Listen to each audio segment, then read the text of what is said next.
Վերջին նիստի ժամանակ մենք խոսեցինք Սաֆարովի կանխարգելման օրինագծի հետ կապված։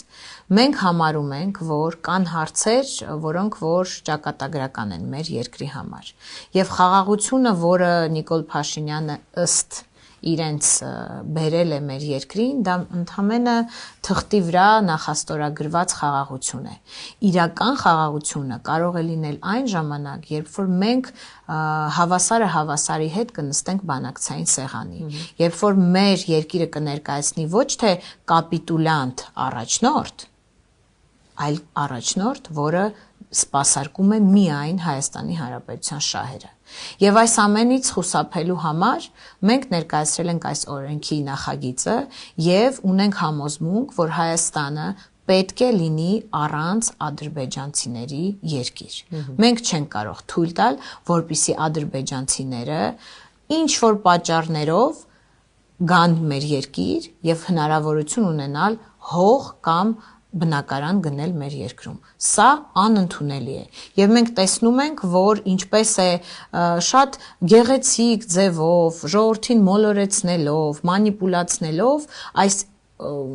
պրոյեկտը Նիկոլ Փաշինյանը իրականացնում, այս ադրբեջանական երազանքը փորձում բերել մեր երկրին։ Արևմտյան Ադրբեջանի երազանք։ Եվ այդ օրենքի ընդունմամբ մենք լուրջ, այսպես ասած, արգելք կդնենք մեր երկրում 300,000 ադրբեջանցի բնակեցնելու հարցում։ Իսկ ինչպես կարող ենք դա անել, միայն ժողովրդին այսպես միասնության պատգամ տալով, որպեսզի մեր ժողովուրդը համախմբված, միասնական գնա ընտրությունների, որպեսզի թույլ չտանք, որ այդ ադրբեջանական պրոյեկտը իրականանա։ Մենք պիտի գնանք ընտրությունների, որպեսզի 300,000 ադրբեջանցի չբնակեցվի մեր երկրում։ Պիտի գնանք ընտրությունների, որպեսզի իմ տղայի, ձեր երեխայի կողքը դասարանում, դպրոցում ադրբեջանցի չնստի, որպեսզի գիշերը իրանք անվտանգ քնեն, ոչ թե